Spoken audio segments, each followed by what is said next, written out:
ናትስዊት እባላለሁ። ዛሬ ለኔ በትምህርት ህይወቴ ሆነ በግል ህይወቴ ትልቅ ታሪክ የምሰራበት ልዩ ቀን ነው። በሎሚ ስኩል ኦንላይን ዩቲዩብ ትሬኒንግ የነበረኝን ቆይታ በስኬት አጠናቅቄ የምርቃት ዕለት ነው።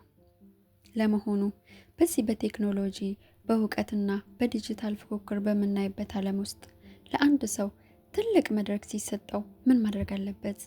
ብዙ ሰው ዩቲዩብን የዝና፣ የገንዘብ ወይም የክህሎት ማሳያ ብቻ አድርጎ ሊያስበው ይችላል።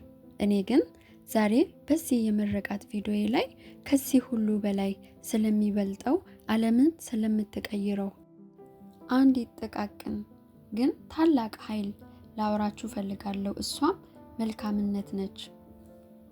መልካምነት ምንድነው? ብዙዎቻችን መልካምነትን የምናስበው ትልቅ ሀብት ሲኖረን ለሰዎች የምናደርገው እርዳታ ብቻ አድርገን ነው። ነገር ግን መልካምነት ከዚያ ይልቃል። በአንድ ሰው ፊት ላይ ፈገግታ መፍጠር፣ ተስፋ ለቆረጠ ሰው አበረታች ቃል መናገር ወይም በእውቀት ለተጠማ ሰው መረጃን በቅንነት ማካፈል፣ ይህ ሁሉ መልካምነት ነው። እኛ የዩቲዩብ ፈጣሪዎች በእጃችን ላይ ትልቅ መሳሪያ አለ። ስልካችን ወይም ኮምፒውተራችን የሰዎችን አስተሳሰብ የመቀየር ኃይል አለው። ታዲያ ይህንን ኃይል በምን ላይ እናግዝፈው ይባላል?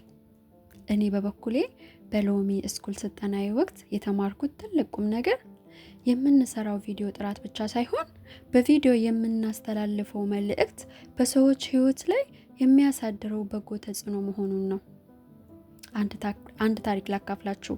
በአንድ ወቅት በአንድ ትልቅ ከተማ ውስጥ በጣም ተስፋ የቆረጠና ህይወቱን ለማቆም የወሰነ አንድ ወጣት ነበር። የመጨረሻው ውሳኔ ከመወሰኑ በፊት ግን ስልኩን አንስቶ አንዲት አጭር ቪዲዮ ተመለከተ። በቪዲዮው ላይ የነበረው ሰውዬ ምንም ታላቅ ነገር አልተናገረም። ብቻ ወደ ካሜራው እያየ ህይወት ዛሬ ቢጨልምም ነገ ግን ሌላ ብርሃን ይዞልህ ይመጣል። አንተ ለዚህ ዓለም ትልቅ ዋጋ አለ የሚል የቅንነትና የመልካምነት ቃል ተናገረ። ያቺ በአጋጣሚ የታየች የአንድ ደቂቃ ቪዲዮ የዛ ወጣት ህይወት ቀየረችው። ውሳኔውን ሰረዘ።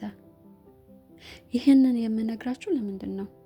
በቴክኖሎጂ የምናወራው አንድ መልካም ቃል የት ደርሶ የማንን ህይወት እንደሚያድን አናውቅም። መልካምነት በምላሹ ምንም ሳንጠብቅ የምንዘራው ዘር ነው። ፍሬው ግን መቼም አይጠፋም። እኔም ዛሬ ከሎሚ ስኩል ስመረቅ ይህንን ታላቅ መርህ በልቤ ይዤ ነው። ይህንን እውቀት እንድጨብጥ ላደረገኝ ሌተ ቀን ለደከመ ለአሰልጣኜ ለመምህሬ ትልቅ ምስጋና ማቅረብ እፈልጋለሁ። የሱ በትዕግስት ማስተማርና እኔን ለመቅረጽ ያሳየው ቁርጠኝነት ራሱ ትልቅ መልካምነት ማሳያ ነው። እንዲሁም አብራችሁኝ የተማራችሁ በሐሳብ የተጋራችሁኝ የክፍል ጓደኞቼ ሁላችሁም ለኔ ብርታቴ ነበራችሁ። ይህ ስልጠና የቪዲዮ ኤዲቲንግ ብቻ ሳይሆን አንድ ላይ ሆነን የተሻለ ነገር መስራት እንደምንችል ያስተማረን ድንቅ መድረክ ነው። በመጨረሻ ይህንን ቪዲዮ ለምትመለከቱ በሙሉ የማስተላልፈው መልእክት አለኝ። ሁላችንም በያለንበት መስክ በዩቲዩብ ይሁን በዕለት ዕለት ህይወታችን በመልካምነት እንመላለስ። ዓለምን መቀየር የምንችለው በጥላቻ ሳይሆን በፍቅርና በበጎነት ብቻ ነው። እኔ በዩቲዩብ ጉዞዬ ይህንን መሪ ይዤ ማህበረሰቤን የሚጠቅምና መልካምነትን የሚያሰፍን ይዘት ይዤ ለመምጣት ቃል ገባለሁ። ስለሰጣችሁኝ ሁሉ ነገርና አብራችሁኝ ለነበራችሁ በሙሉ አመሰግናለሁ።